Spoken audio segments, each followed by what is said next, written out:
This is the Bob Davis Podcast YouTube channel. Right about now, everybody in North America, everybody in the United States and Canada wants a winter escape adventure of some kind. They want to get out of the cold, and that includes people that are in the Southwest, because believe it or not, there are places in California even where I am and where I have been that are actually pretty cold. I was up about 5,500 feet in the eastern Sierras. It was beautiful, gorgeous, but it was getting cold. The nights were getting very cold, and the days weren't much warmer. And really, it's about altitude when you're in the Southwest.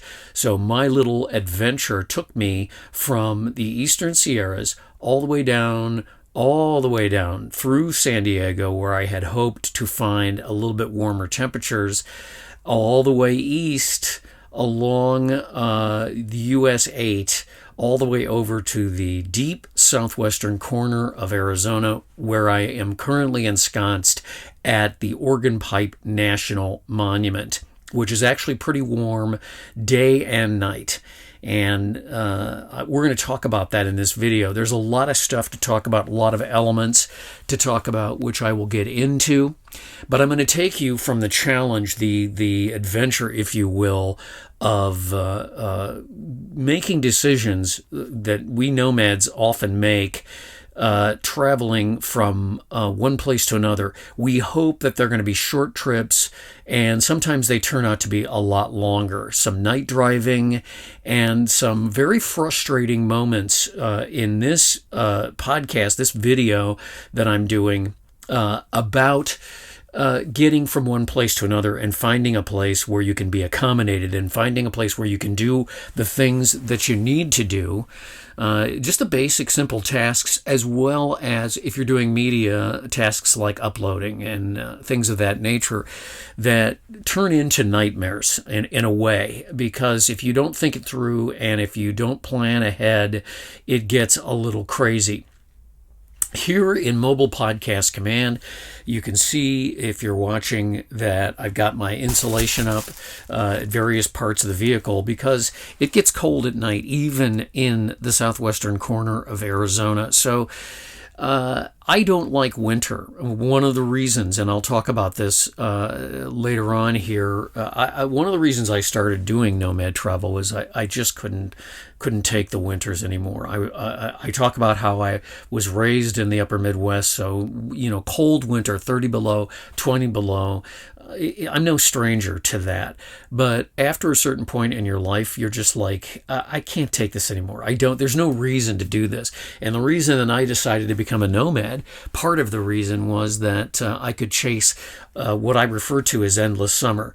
The thing is, once you become acclimated, and I will talk about this, once you become acclimated to this kind of weather that we have in the southwestern United States, and I travel between the southwestern United States and all the way up into Wisconsin during the summer, so I'm all over the country. Once you get used to this warm weather, then you're reacclimated to warmer temperatures, and even a little bit of cold is really cold. The other thing, and I will point this out, I'm sure, later on, because it can't be said enough. People think, well, I'll go to Florida or I'll go to the Gulf Coast. The only place, and I want to say this at the beginning really clearly, the only place you're going to actually be warm, where you can get that cold out of your bones if you're from the Midwest or the Northeast, is you have to go to the Caribbean, or you have to go to down near the equator where it's 85, 90 degrees and 75, 80 at night. And that means you got to get on a plane. So if you want to travel by car or truck or RV, then you're going to have to understand that Florida in December is not warm. Florida in January is not exactly warm. Florida, the Gulf Coast, all those areas are pleasant compared to Minnesota or Wisconsin or Illinois or Indiana or New York State, or Maine during the winter, but they aren't tropical. And I think that's really important to point out. I love the Southwest. I love the southwestern United States. So the cold is an issue, but it's not the issue because during the day the sun shines and you enjoy the warmth of the sun, and that's what's really important. At night I have a great sleep system, and I'll talk about that. So I can be warm, but I want to be as warm as I can get, and that's what the adventure and the quest, the chase to find a winter escape is all about. So in this video, I'm going to take you from the Eastern Sierras down through the valley that goes from on US 395 that goes all the way down to where you connect up with you connect up with the 15, and then you go further south. So I go all the way down to San Diego, pick up the 8, come across on 8 East, all the way through El Centro, California, Yuma, Arizona, to, I think it's Highway 86, which connects up with 8 and takes you all the way down to, not Stovepipe, because I say Stovepipe because I was in Stovepipe in Death Valley, but it's Organ Pipe National Monument, which is a national park. And it's a beautiful national park. And that's quite an odyssey. And I had a number of tasks that I had to complete. Now, the thing that's interesting is that this really isn't a long distance. I'm a long distance driver. I can drive 500 miles, 400 miles in a day. It's not an issue to drive. But it's an issue when you're on the freeway. I don't like traveling on the freeway. I like to travel back roads, first of all. Second of all, it's an issue when you're really focused on short distance travel. And I'm going to talk about that a lot in this podcast.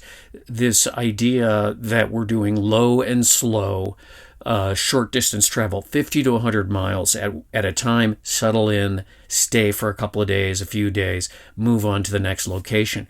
And I've been doing that pretty consistently and very well, actually, since I left Quartzsite in October and headed up to Las Vegas.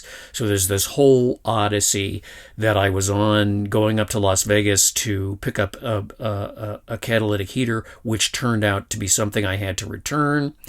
All the way through getting my truck fixed in Boulder City, Nevada, down back to Las Vegas, and then up to Pahrump, and then over into Death Valley. And then from Death Valley, the Eastern Sierras, which were beautiful, really stunning, but cold, all the way down to San Diego, and then over to Organ Pipe. So we're going to talk about all of that in this particular video, Winter Escape Adventure, and really specifically a Nomad Winter Escape Adventure, because there's things that we nomads do that other people really don't think about, because they'll go to a hotel room and they'll stay in a hotel room, or they fly in and fly out, which is great. It's a great way to travel if you want to. And if you want to come to the American Southwest, there's lots of places you can go to enjoy warmer weather, especially if you're from up north. You're going to feel much warmer when it's 65 or 70 in the sunshine. You're not going to care that it's 40 at night, especially if you're staying at a resort or a hotel. Nomads are in vehicles. We are traveling in vehicles. We have to figure out a way to keep the vehicle warm at night. Some people have RVs, so they have certain kinds of heat. Other people are in different kinds of vehicles, and we want to stay warm. We want to be warm, even though we'll make a foray up to the Eastern Sierras, or we'll make a foray up to Colorado, let's say, to enjoy warmer, maybe enjoy the wilderness and be part of colder temperatures. But generally speaking, we want to stay warm. So we're in our vehicles. We don't stay at hotels. We don't shower every day. We have to stop at a truck stop, or we have to find a campground with showers, or take what we call a nomad shower, where we're just outside, which is, when it's cold, you don't want to do that. So lots of things to talk about in this video. I grew up in the Midwest. I grew up in Chicago. I spent 25 or more years in Minneapolis, St. Paul. I'm very familiar with below zero weather, and I'm very familiar with what happens when you get acclimated to below zero weather. So once you've been in 30 degree or 30 below zero, literally Fahrenheit, 30 below zero temperatures in the winter in that part of the country, in February, when you get the Chinook winds and you get those balmy days where it's 45 or 50 degrees, it really does feel like summer. In fact, you're hot. 20 degrees or 24 degrees, people are walking around in shirt sleeves because you've acclimated to 30 below zero temperatures. When I became a nomad, I dedicated myself to endless summer travel, which is chasing summer. And I've done videos about it. I've done podcasts about it. So I don't need to belabor that now. It's pretty obvious what I mean. So I unacclimated to cold temperatures, but I reacclimated to desert temperatures. This year, I got to Quartzsite, Arizona, in late summer. So it was early September 4th or 5th, I think. And I had to acclimate myself to 118, 119, 120, 125 degree temperatures at one point. And you cannot drink enough water. You have to have electrolytes. And once you get acclimated, you're okay. But it takes a few days at least, and maybe even more than a month, to just get used to that kind of heat. Once you get used to that kind of heat, 50 degrees is cold. So really it's about acclimating. And when I talk about chasing endless summer, my optimal temperature, or at least I would say my average temperature with all the travel, is probably somewhere around 75 to 80 degrees during the day and 60 at night, maybe 55. So 40 degrees or 35 degrees at night feels cold to me. And I want to point that out. And I'm not ashamed to say it because it's a question of acclimating. I know that a lot of people up in Minnesota are like, well, it's 30 below zero. I don't know what you're all upset about because it's 40. Yeah, if you're acclimated to 30 below zero temperatures, it's definitely not a party. But when it warms up, it doesn't take much to make you feel warm. It's the same thing in reverse with heat. When you're used to heat and you acclimate to heat, then 40 degrees is cold. So as I said, I don't need to restate that too very much. But this is almost a subtitle, a struggle to stay warm. I went to, this all started, there's one other thing I want to mention. There's been a lot going on today, so I'm a little disjointed, but there's a couple other things I wanted to mention. The first thing is that my objective, aside from endless summer in terms of traveling as a nomad, is to have as little entropy as possible. In other words, as little situation where things are falling apart as possible, and as little stress and friction as possible. I'm looking to go 50 to 100 miles at a time, get set up, stay there for a while, and that then replaces having to sit in the desert for 3 months or 4 months with a bunch of other people, which is not a problem, necessarily, but it's hard for me because I start climbing the walls when I'm not traveling. So what I'm doing is short distance travel. I went up to Las Vegas to get this heater, and it ended up turning into, I wouldn't say it was a nightmare. It's just, I'm gonna say some things about Camco, and I'm gonna say some things about Camping World that I think they should listen to. Camco makes CAO. They make a lot of equipment for RVs, all kinds of things. They also make 4 or 5 of these catalytic heaters that are in varying degrees of price. I wanted a catalytic heater because the Heat Buddy that I have, which is a flame-driven gas heater, propane heater, that's really best used outside because it needs to be ventilated. When you use it inside, you can't leave it on because what it does is it puts out this particulate matter, just like a gas stove, that gets in your eyes, gets in your airways, and is very corrosive. So it's not something that I can just leave on. The Camco catalytic heater, if it's properly ventilated, you could just leave it on, and you keep your interior at a steady temperature. So I was very excited to get this Camco heater. I couldn't get it in California. I had to order it from Camping World. They were very kind and ordered it for me, and then I went to Vegas to pick it up. I got it, and let me tell you, first of all, Camping World does not carry any Camco heater accessories.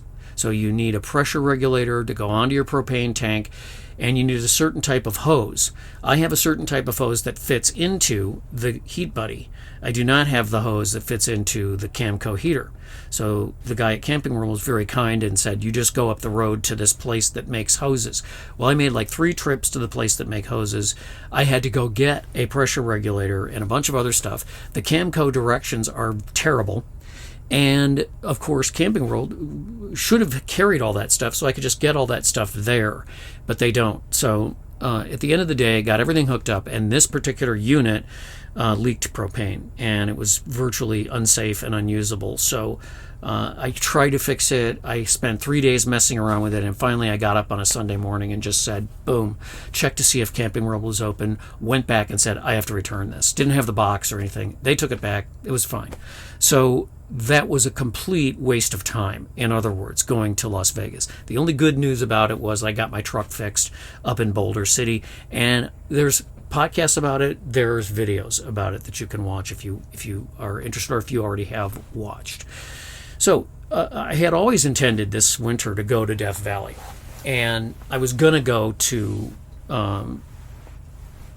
another monument. I forgot which now, but I was going to go to this other one, and that's when I started to have problems with my vacuum pump, so I had to abort that effort. And then I decided, well, I'm already in Vegas. I'm just going to go down through Pahrump and go to Death Valley. And I went to Death Valley. Death Valley, first place I stayed at, Texas Springs, is a little bit higher elevation than the rest of the park, and it was not real cold, but it got cold at night. We could have fires, but we got cold at night. Now I have a good sleep system. I'm not cold in here. I do have my Heat Buddy still, so I was able to heat the mobile podcast command up in here. So that was fine. And I just couldn't leave it on all night, so I had to turn it off. That was fine. But I started to notice that it was colder at higher altitudes. So then I went down to Stovepipe, and Stovepipe is a little bit lower altitude, and it was very pleasant down there. Low 50 at night and 70, 75 during the day. Fantastic. After I decided to leave Death Valley because I was having problems uploading video, I decided, okay, well, I'm going to go to Lone Pine. And I said to my friend Peter that I ran into there, I'm going to go to Lone Pine. It'll be warmer there. And he was like, Bob, it is not warmer in Lone Pine. Lone Pine's at something like 4,000, 5,000 feet. It's not going to be warmer. Well, it went in one ear and out the other. So I headed up to Lone Pine, which is on the other side of the park. And I did a video about it. You guys saw.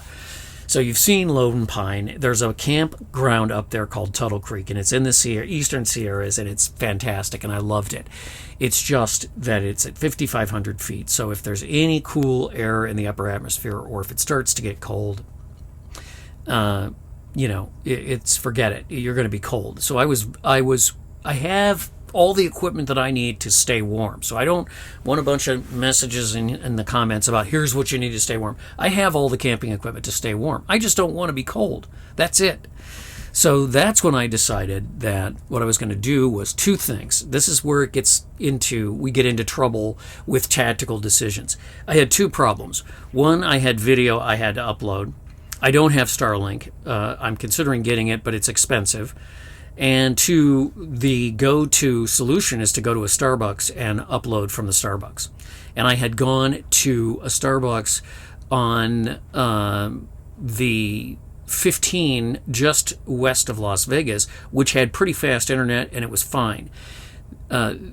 So I decided I was going to go down somewhere and find a place to stay and find a place to upload the most recent video that I did. And that was the beginning of the ridiculous mistakes that I consider mistakes and the adventure. Because here's what happened. First of all, I love the Sierras. Visually, it's incredible. And I will go back to Tuttle Creek in the summer or the late fall or the early spring because it's a beautiful place to stay. When I left there, I envisioned myself, and I don't know what's wrong with me because I know. I mean, I've been to San Diego before, so I know what the situation is there. They don't have rest stops. They do north of San Diego, but they don't have any place in the city where I could get to a Starbucks to upload the video. There's no place to stay unless you want to stay at state parks, which are very expensive. There are no places where you, as a nomad, can hole up for free and hang for a couple days. Can't stay at the rest stops, can't stay at the truck stops. There were no truck stops all the way down to San Diego from a certain point on the 15. And what I ended up doing was, at this point, it's dark. I don't like driving at night. I don't like night travel that much because that's when you really start to make mistakes. I really don't like, and you've probably heard me talk about it in podcast or seen it in some of the videos. I really don't like people that show up at the campground at 11 o'clock at night and try to find a campsite. So I don't drive at night if I can avoid it. My objective is to start in the morning, travel, and be off the road by 3 or 4 o'clock, especially in the winter, because it's just 5 o'clock now, and I'm in the truck here at this campground, and you can see that the sun is almost all the way down. So, well, it's not all the way down, but it's sundown as we speak, and it's something like 4:30, almost 5 o'clock. By the time we get to 5:30, it will be twilight almost. So you don't have much time. Anyway, I'm traveling at night in San Diego. There's nowhere to stop. You can't camp on the beaches unless you're in one of the state parks. I didn't want to pay for that. I didn't want to try to find a state park and get in there after dark. And you can't stay at the truck stops, can't stay at the Denny's, can't stay at the Cracker Barrels, not even on I-15 on the way down to San Diego, let alone being in the San Diego area, which I love. So here's what I did. Finally, I stopped and I said, I've got to reset. I've got to reset because I imagine myself in a campground and it's a short hop, skip, and a jump the next day to a Starbucks to upload. Well, there was a rest stop 40 miles to the west of San Diego on the 8. It's just past this Indian reservation where there's a big casino. I debated going in there to just use the Wi-Fi at the casino, but again, it's now 9 o'clock, so I went to the rest stop, beautiful rest stop, and turned around, went back the next day, and spent all day at the Starbucks uploading, only to find out that if I just used my hotspot, it would have uploaded in about 15 minutes. This is what happened. So I went and spent a second day at the rest stop. The rest stop situation is you can only stay there for 8 hours. So I had to wait until like 11 o'clock to go there and then sleep and then get up. Finally, I found a campground. And the campground was called Boulder Oak. And it's down the mountain about, not even that far from the rest stop, 5 or 6 miles from the rest stop on Old Highway 66. And it's a beautiful campground. So I stayed there for like 4 days. And at first I thought, it's warm down here. Well, it's not that. Again, we're up at 5,000 feet. So the rest stop was at something like 5,500. The campground is probably at 4,000 feet. And with cold out west, it's all about altitude. So not attitude, but altitude. So after 3 or 4 days, I thought, I can't do this. But it is beautiful there. I went hiking there. I had conversations with Tammy, the camp host, about why the San Diego area has these steel power poles, because they're more stable and they don't cause the power lines to bounce because they don't flex. California, up in LA, they have a lot of timber power lines because of earthquake dangers, because the steel poles tend to snap with earthquakes. Down in San Diego, they do 2 things. 1, they turn the power off, and 2, they have these steel poles, and they're actually considering working on putting the power lines underground to avoid fires. San Diego is beautiful. I'm just going to say this has nothing to do with the state of San Diego or what San Diego is like. I found San Diego to just be beautiful. I went to a suburb to a Starbucks to upload and had a wonderful time. Met a great guy who was cleaning windows, Ruben, shout out. And just that part of the whole thing, the people were really nice, and that part of the whole thing was great. Just talking about issues in California with travel and how much things are and how much fuel is and all of that stuff. But they're dealing with the Santa Ana winds, and the Santa Ana winds, which I remember the old Steely Dan song, and I thought the Santa Ana winds were warm or hot, and I don't know enough about California to don't know if there's a summer version of the Santa Ana winds or a winter version of the Santa Ana winds. But this is what's causing the fire issues, is the wind that's fanning the flames and starting, causing problems. So San Diego's solution to that is just to shut the power off, which they had done at least once when I was in the campground and before I was in the campground. But anyway, that was not an issue. I didn't get to have a fire. I had a beautiful campsite, but there were no fires because of the fire danger. So the thing about here and the thing about being out west with the fire danger is that's always an issue. But the second thing is you're pretty much driven inside because the wind and 35 degree or 40 degree temperatures will drive you inside at a certain point after sundown. Usually after sundown, there's a little bit of a warm spell, and I don't know whether it's because the rocks expel all the heat, but at about 8:30 you go inside because even if you have a fire, it's just too cold. So there's that. But I found this campground to be just gorgeous. It was fantastic. And, the temperatures were in the high 70s or high 60s during the day, down into the low 40s at night.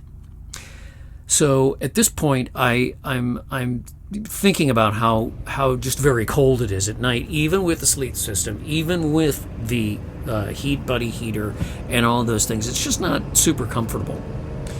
So I decided I would come over to Organ Pipe National Monument. And my sense and my understanding is this used to be a national park, the smallest national park in the system. I don't know if that's true now. Maybe Ranger Lori will kick in and tell me on the story on that. But this is a national monument because where Organ Pipe is, that region, which is down near the Mexican border with the United States, this is the only area in the country where a certain type of cactus, the stovepipe cactus, grows. And it's beautiful.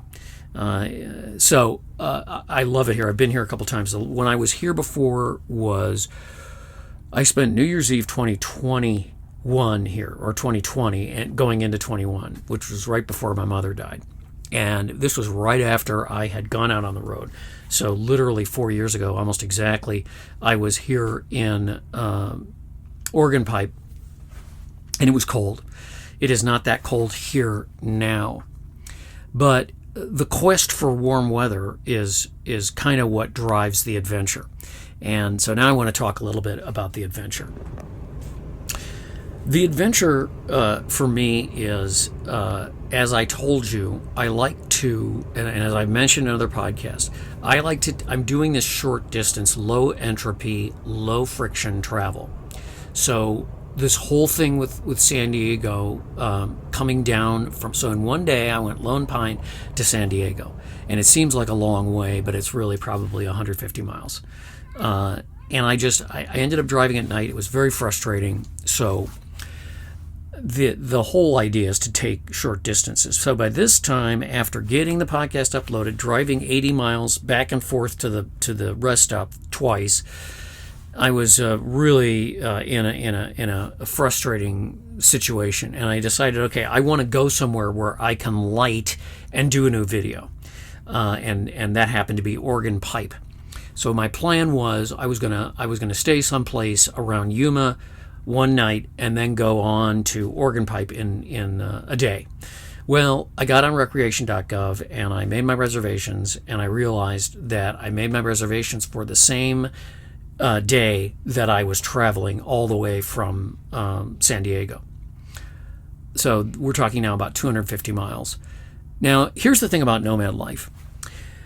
We have little tasks that we have to do. We have to take showers somewhere. We have to get our laundry done somewhere. We have to go to stores and recharge. One of the reasons I had to leave these different campgrounds is I just ran out of food. At one point when I was at Lone Pine, I was in the pantry with the canned food, trying to figure out if I could eat this horrible chili that I've probably had for 5 or 6 years. And some of it even came from my mom's cabinet, so I don't know how long she had it before she passed away, and I emptied it, all the cans, and put them in the truck. So it was, I have that issue. So the thing that I've learned, in order to have as little friction as possible, you have to do those things as quickly as possible, as soon in the day as possible. So as I left Lone Pine, I was on the outlook for a truck stop, so I could stop, do my laundry, take a shower. And I found a truck stop within 20 miles. And it was great. Be able to go in, do laundry, take a shower, didn't need fuel, and then the next step would be to find a place where I could get groceries. But I also had two issues. I couldn't use the Heat Buddy heater at this point because I used the hose that I had hooked up the Heat Buddy heater with. So I had to get a new hose for the Heat Buddy. So I had four major tasks to take care of. First, take care of the shower. Well, first take care of the laundry because I didn't have any clothes to wear. Then take care of the shower. And then I needed a new hose for propane. So I had to go to the grocery store and stock up on food. So I had all these tasks to do before I got on the road to go to Organ Pipe. Now, I could have said, it doesn't matter, I just won't be there for my first night, but I didn't want to waste the reservation. So I proceeded to find this truck stop with this old Huey on the roof that's right between where I was by Lone Pine. No, right between where I was. See, I'm so confused about where I was. Right between the top of the mountain where the rest stop was and further on down the line to El Centro, California. And I decided what I would do is I would take a shower, do my laundry, and then I would go to El Centro. And I would stock up at El Centro and get the propane hose at El Centro, because then it's done. I didn't want to get caught in traffic in Yuma, which is not that great of a town in terms of, it's not that big of a town, but you can get caught up in the traffic. I just wanted to be able to take care of it and go. El Centro is kind of a grid, so it's easy to get to the Walmart and the Home Depot. So that's what I did. Now, again, my objective is to have as little entropy and as little friction in this effort as I can. So I was really happy and geeked as I headed towards El Centro. First thing I did was I went to the Home Depot and went in to look for this Heat Buddy propane hose. It can't just be any Heat Buddy propane hose. It has to be at least 12 feet. And I got the last one, so I was pretty excited about that. Then I headed for the Walmart. So I'm into the Walmart, and this is where I just stock up. So this is why I go to Walmart. I go to Walmart because I have a run through Walmart. I know where everything is at every Walmart. I go to Walmarts all over the country, and I have my normal supply run that I get. And if I need anything, I know where it is. I don't have to go looking for the certain type of garbage bag that I use. I don't have to go looking for the certain type of hamburger that I get. I don't have to go looking for the Skinny popcorn that I like. I don't have to think about it. I just know where those things are. I roll through the Walmart and I get those things. And by now, it's almost sundown. Basically, 4:30 in late January, you're getting into sundown. So I get on the road and I haul ass. And now I notice and I know that the sun is going down. So I know that we're going to be doing some night driving. And I keep thinking that I'm going to get to Organ Pipe late in the day, and like this, like right now, you can sort of see, if you look, out this window, you can sort of see that it's late in the day here at Organ Pipe. I didn't shoot outside because I didn't necessarily want the viewer to know where I was the viewer or listener to know where I was until I got here. So that's why. So yeah, I'm at Organ Pipe as we speak, live from Organ Pipe National Monument. But the night driving is really, something that I try to avoid, but I kind of had some fun with it. And, I'm driving at night, and it's really interesting. When you drive at night, your mind kind of wanders. You hear sounds that you're not used to hearing, so you're always worried about your vehicle. And your mind kind of wanders. And I started thinking about when I was a kid and I was in Boy Scouts and our camps and stuff like that. And then I thought, well, why am I thinking about that? And the answer is we would leave. We did winter camping, we did summer camping. We always started out late in the fall, and of course the sun goes down earlier and earlier. And we lived in Chicago, and we would have to go from the south side. Most of the time the campgrounds we went to as in Boy Scouts at that time were all over in Indiana and or Michigan or further. So most of the time when we'd get there, it would be dark. And I can still remember riding with my best friend's dad or with one of the scoutmasters in their car and going down these two-lane roads to the campgrounds that were shrouded in darkness except for the car in front of you. So you'd be following those red lights. And I realized that as I drive in the night and as I head down to Organ Pipe, I realized that, in fact, that's what triggered that memory, was driving down this Highway 86 in the dark. So let me tell you a little bit about Organ Pipe, because Organ Pipe is a beautiful place. This is a 300,000 acre monument, which is small in comparison to Death Valley, of course, or the Grand Canyon. And it was set aside in 1937 to preserve a pristine example of the Sonoran Desert. Organ Pipe Cactus National Monument preserves, and I'm reading from the Park Service website, the northernmost and natural habitat of this particular type of cactus, as well as many amazing examples of desert plants and animals, geology, and human history. And I haven't had a chance yet, as I record this video, to get too much into the human history. There's a really great hike that you can take that takes you down to a mining store and an old camp structure down there for the mines. Mining figures prominently in Western history, and in particular Arizona history. So it's pretty great. And the other thing I want to say, in relation to the discussion of history in Death Valley is that, Death Valley, I talk about how the people who settled the West initially probably didn't think that there was much of any value in the desert because they didn't understand the desert. The desert is really teeming with life, even in winter.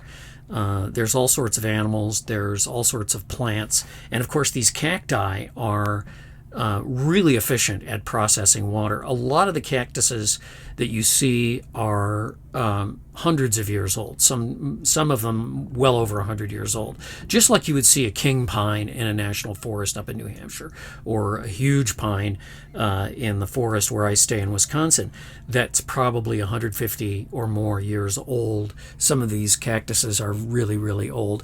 And I will say that Organ Pipe, probably because of the fact that I was here right before my mom died, is actually one of my sanctuaries. This is a place that I will come back to, just like Tuttle Creek, just like the Grand Canyon, just like Death Valley. I have a real affinity and a real bond with these parks and monuments because of the times that I was here and the experiences that I had while I was here. So I love it.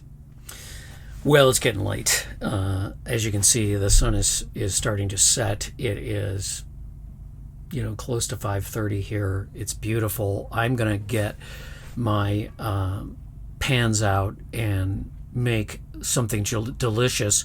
I make this thing, which I hope it looks good as I make videos of it. If you're listening to the podcast, you're certainly invited to the YouTube channel to watch the video so you can see what I'm doing.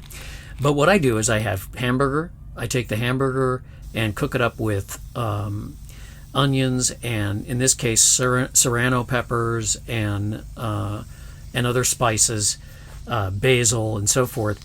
And when that's ready to go, you pour scrambled eggs on top of it. You scramble the eggs, you pour them on top of it, and then you take Parmesan cheese. I found that Parmesan works the best. You pour the Parmesan cheese on top of the egg, and then you take quick rice and you put that on top of the cheese, and then you put cilantro on top of the rice, and you got to put basil in, and you got to put lemon juice. Got to have the lemon juice.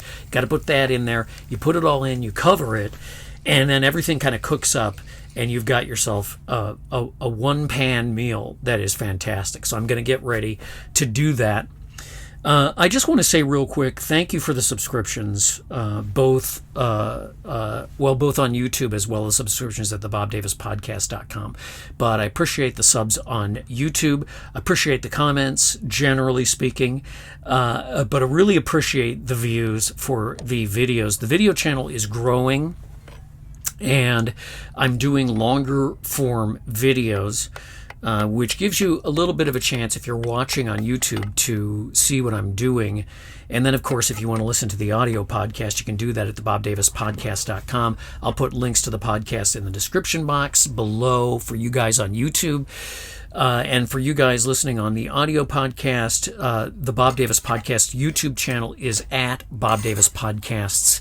And if you are confused about the podcast versus the podcast, if you type in the Bob Davis Podcast, you will find my website, thebobdavispodcasts.com. From here, I don't know. I think I'm going to stay here as long as I can. And when we get into February, and it starts to warm, maybe February, maybe Valentine's Day, I'll head out. And I might head over to Sierra Vista, Arizona, which has an interesting history and a lot of cool places to stay. I might head over to New Mexico. I also have some plans to do some things, which at some point I will be able to talk about for people making donations. I can do things for you that I wouldn't and can't do right now. So the future is bright in terms of a couple of different things that I have to do. I have some plans to stop up in Scottsdale to look into something that I'm going to not tell you about until I'm ready to do it, and not tell you about the other thing until I'm ready to do it, only that I'm planning on doing it. So I don't know where I'm going to go after this little interlude in Organ Pipe. But thanks for watching. Thanks for listening. Thanks for the subscriptions. Thanks for the likes and shares on all levels through all media. And thanks for watching the Bob Davis Podcasts on the Bob Davis Podcast YouTube channel. Bye-bye.